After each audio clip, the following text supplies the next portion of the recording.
Alright, so what's good YouTube? It's Devin there tuning in here with another video, aka with the reaction video. And throughout this video, we will be reacting to NBA Youngboy versus Lil Durk and how record labels stage rap beef.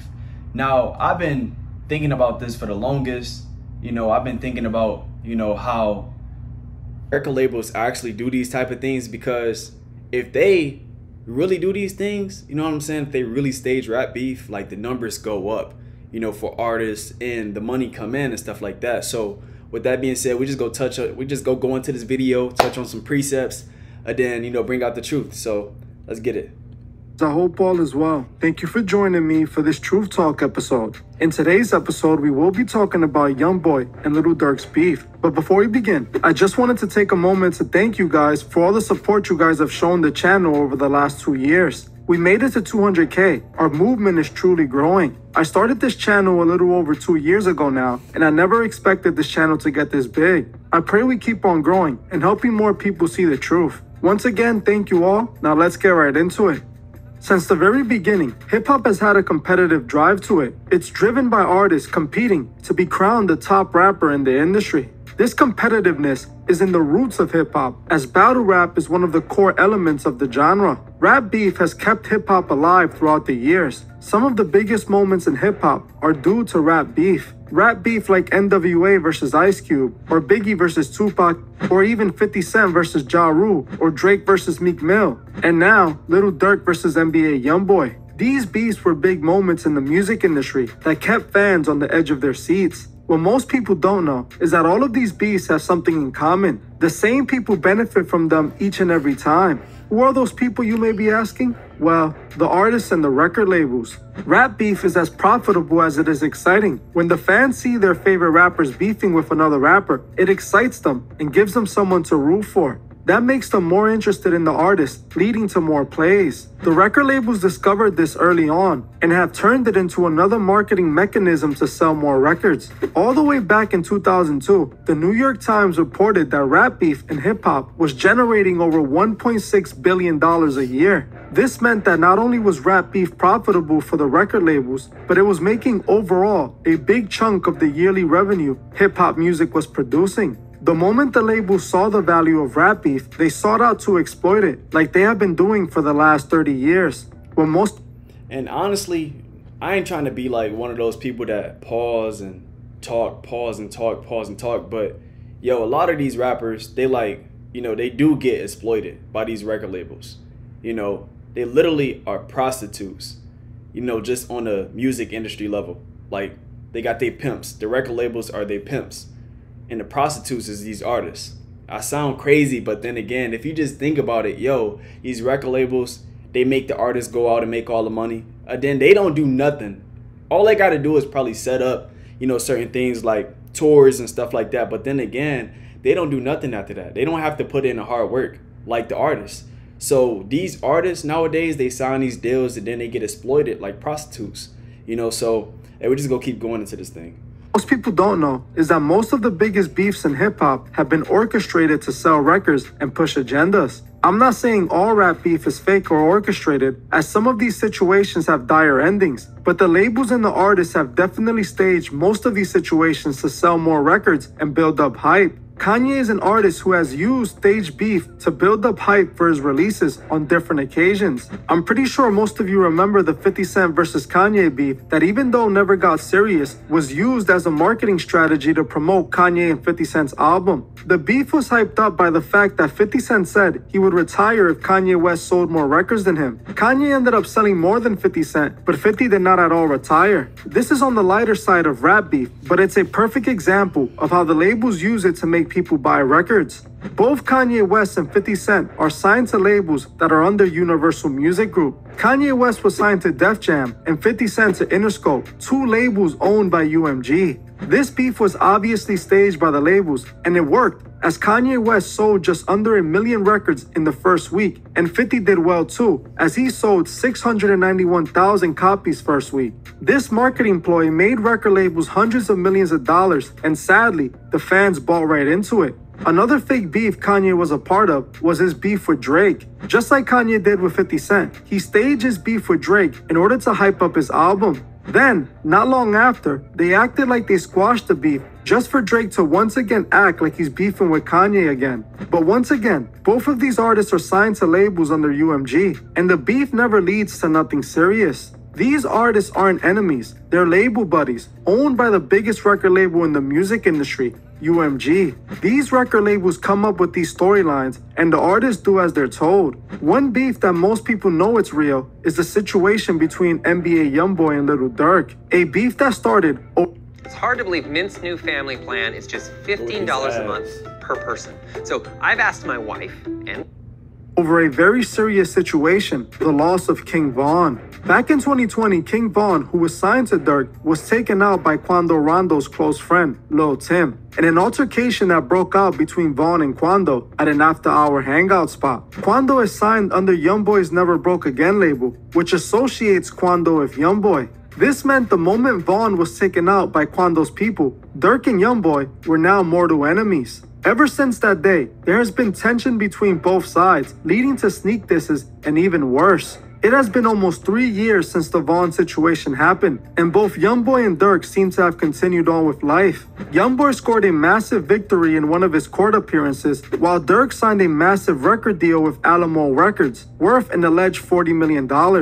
Both seem to be far removed from the situation that happened in 2020. The whole time these artists were continuing as usual, the fans were antagonizing the beef, telling Durk to slide for King Von. Something that didn't seem like it was going to happen no matter how much the fans wanted. Back in the end of 2022, Youngboy also made it clear that he wasn't going to be beefing with rappers no more when he went on to announce his Stop the Violence campaign. At this point, the beef between Youngboy and Durk seemed to have died out for the most part, until recently when everything started back up. Fast forward a few months later, after pretty much silence from Youngboy and Durk, Youngboy would start once again beefing with Durk, coincidentally, right as Youngboy dropped a new project. See, I believe this revival of the beef was nothing more than a marketing technique done by both sides. A couple days ago, Lil Durk made two very important posts. In one of the posts, Durk openly admits that the record labels are trying to pay him to beef with... I'll pause it. It says, labels try to pay me to beef. I just can't fake it. I'm different. I'm him. Unpredictable. Right? So, and this is in May 12th. You know, this is back in May. This is not too far. Like, this is not too far away. Like, I'm saying back in May, like May was, 5 months ago. We literally in the same month. This is recent. So, if he's saying this and he already, in the mix of all the labels in the industry and stuff like that, it gotta be true, because if they invest in paying these artists to create fake rap beef, like these labels, if they do this, hey, they making more money. That's an investment to them, so it's obvious, it's really no conspiracy. It's really obvious for real, right? It's all a game. It's all an agenda that they have to push. So let's keep going. With a rapper. This post is very revealing, and we can guess what label this was and what rapper they wanted him to fake a beef with. Interesting is that Durk also dropped his album cover, which displayed Durk doing the one eye symbolism and also flaunting a new tattoo on his neck of the Masonic all-seeing eye. You guys know me when it comes to symbolism. I don't believe in coincidences. Durk did all this during the recent back and forth he is having with Youngboy. See, before Youngboy dropped his latest project just last month in April, he had dropped his project, Don't Try This at Home, which was one of his lowest selling projects in recent years, selling only 60K first week. Just for consideration, his project The Last Line Mito, released just last year in 2022, sold a little over 114,000 the first week. This is not good for Youngboy, who just signed a new deal with Motown Records. Youngboy just got a massive advance from the label when he signed, which puts him in the red with the label, owing them a lot of money. Youngboy now has to recoup his advance through his record sales only, since he's on house arrest. With his project selling less than expected, this forces Youngboy and his label to have to use marketing techniques to get the upper advantage. So this is when I believe Youngboy's record label came up with a devious plan that involved DJ Academics and Lil Durk. See, the beef with Youngboy started after DJ Academics said during one of his live streams out of nowhere that the beef between Lil Durk and NBA Youngboy was officially over. He said both rappers had moved on and that Youngboy and Durk... I ain't gonna lie, I know y'all want me to keep, playing it, but look though, I do not like DJ Academics. I feel like he an instigator, right? He fueled a lot of stuff between our people, and he just caused division. Like you read about in Proverbs, I'm led to believe it's Proverbs 16 and verse 6 on down, or 6 and 16 on down. The Lord says he hate a person like this that instigate and cause division.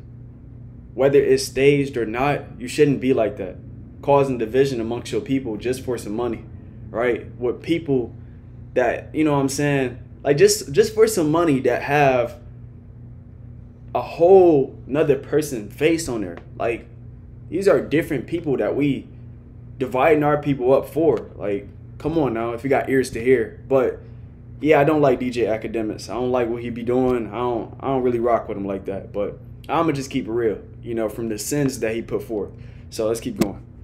Weren't worried about each other anymore. Axe comments would get reposted by many hip-hop outlets, which appears to have gotten the attention of NBA Youngboy. Not long after Academics stated this, Youngboy took to social media to diss Academics and Lil Durk and to announce the release of his new project called The Richest Op, claiming that he was going to drop the project on the same day Lil Durk was supposed to drop his album. Academics acted surprised by being dissed by Youngboy, who he referred to as a friend that he loved several times. Ak would end up reacting several times to Youngboy dissing him, all while still telling his fans to support Youngboy's music and to buy his latest album.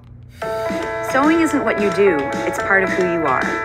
At Craftsy, we understand that album, even at one point stating he would buy 5,000 copies to support Youngboy's project. Theory though, because I've really been thinking about this, and Youngboy can say whatever he wants, but I actually definitely believe Youngboy signed signed whatever contract he did with Capitol, and I think he was smarter this time, probably just trying to get these projects out quickly as possible, and this is a good little promotional leg. I still don't think it works in terms of sales. So this is like, I confidently, like, I'm gonna try to buy $5,000 worth of CDs for me. I'm gonna see if that's like even possible. Youngboy would end up dropping a surprise project, doing just under 60,000 copies first week, which didn't perform better than his previous flopping project, but still a success for him since he just dropped the project a month ago. If we combine both projects together, he sold over 110,000 copies. Youngboy put out a bunch of random throwaway songs and used his beef to sell it to his fans. He was not publicly beefing with Durk for a while, as he just said he was no longer going to promote violence.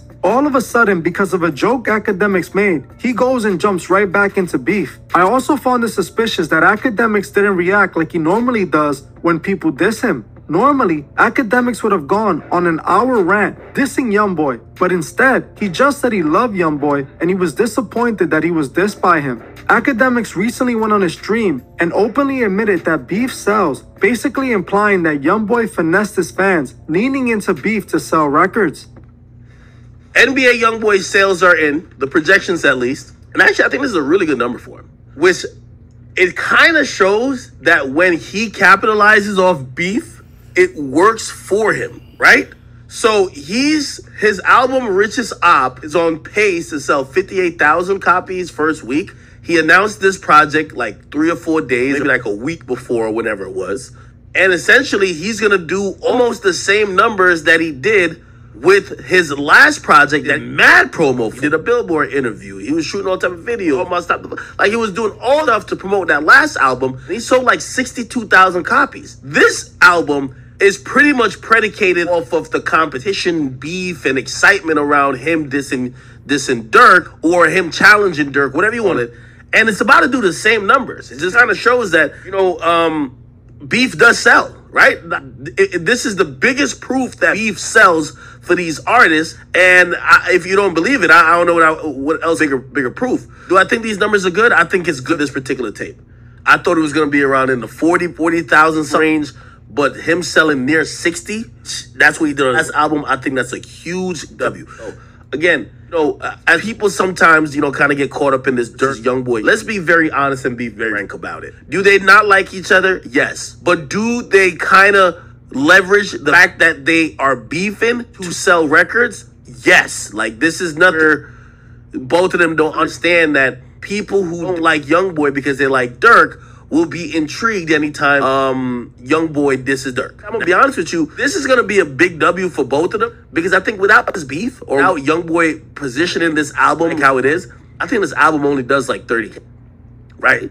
But I don't think it's doing 58. So I think he gets a W for it, and Dirk's gonna get a W. Why? Dirk dropped his single, and his single is #1 on every chart. As you heard for yourself, Akademiks basically admits that this was all just done to sell records. Pair this with Dirk's tweet, you start to see that the labels were truly behind this all along. I believe the labels instructed both artists to capitalize off the situation. They know nothing is going to happen to Youngboy by the hands of Dirk, as Youngboy has to remain at home. And they know Dirk won't be harmed by Youngboy because Youngboy can't leave his house. It's basically like two dogs barking at each other from opposite fences.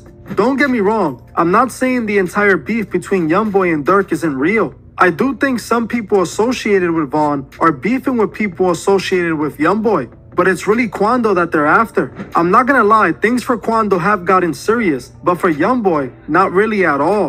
Dirk has yet to run into Youngboy and do anything to him. It's clear to me that Dirk used this moment to push his song with J. Cole, unsurprisingly, after previewing his Masonic album cover. In my opinion, the record labels don't only push beef to sell records, they also do it to push a very destructive agenda. They know these beefs promote destruction to urban communities. They know just how this music can influence the mind. So many kids in the street get taken out because of these petty beefs. Beefs that these rappers are promoting. The record industry is completely rigged, and everything we see is like the WWE. Nothing but scripted stories to push agendas and make billions. If back in 2002, the record industry made billions off of beef, just imagine today, where the labels are literally signing all the Bronx drill rappers that are popping up, and also signing whoever they got beef with. Promoting destruction, leading the youth to a burning end. We must not let these record companies manipulate our minds. They sit in their offices looking for a new way to take advantage of the masses. We know who runs the industry. We know they like to play both sides on the board. Like I always say, we must remember that every day we wake up, our souls are at stake. And we also must remember to help those who can't see the truth find the truth. Well, that's it for this video. Thank you all for watching, and I'll see you guys in the next one. All right, so everything he said at the end was things that I was about to say.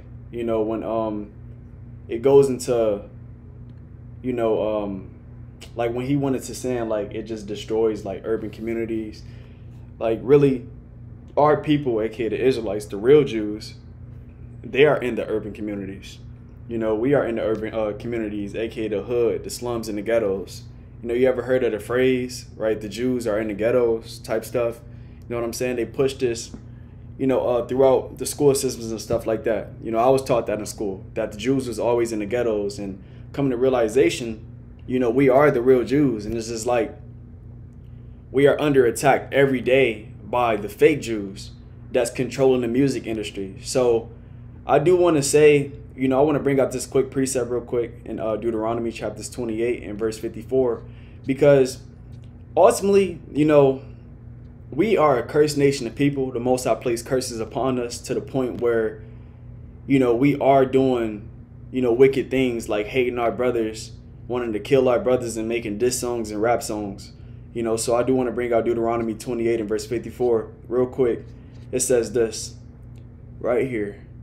Because, you know, a lot of people, they be lost. Like, why is this going on within our nation? The reason why is because we cursed as a nation of people. So this Deuteronomy chapters 28 and verse 54, right? It says, so that the man that is tender among you and very delicate, his eye shall be evil toward his brother and toward the wife of his bosom. So the Lord is letting us know, right, that our brothers, right, aka the men in our community, they will have evil eyes toward one another. We will have evil eyes toward one another. You know what I'm saying? We used to be tender and very delicate. When you read the Bible, you always read about how Abraham, you know, always defended Lot. You know what I'm saying? Every time they got into disputes, they always came up with a conclusion of, how can we solve this? You read about that in Genesis chapters 11 through chapters 13. You read about that in 1 Samuel when Jonathan and King David, they was best friends, right? They gave each other holy kisses. They made sure they was good in this thing. When Christ was on the earth, he washed the disciples' feet.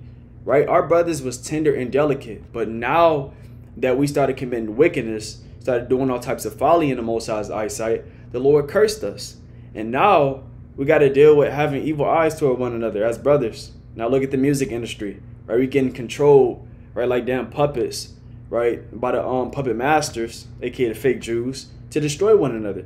So I'm going to read that again. This is Deuteronomy 28 and verse 54. So that the man that is tender among you and very delicate, his eye shall be evil toward his brother, and toward the wife of his bosom, and toward the remnant of his children, which he shall leave.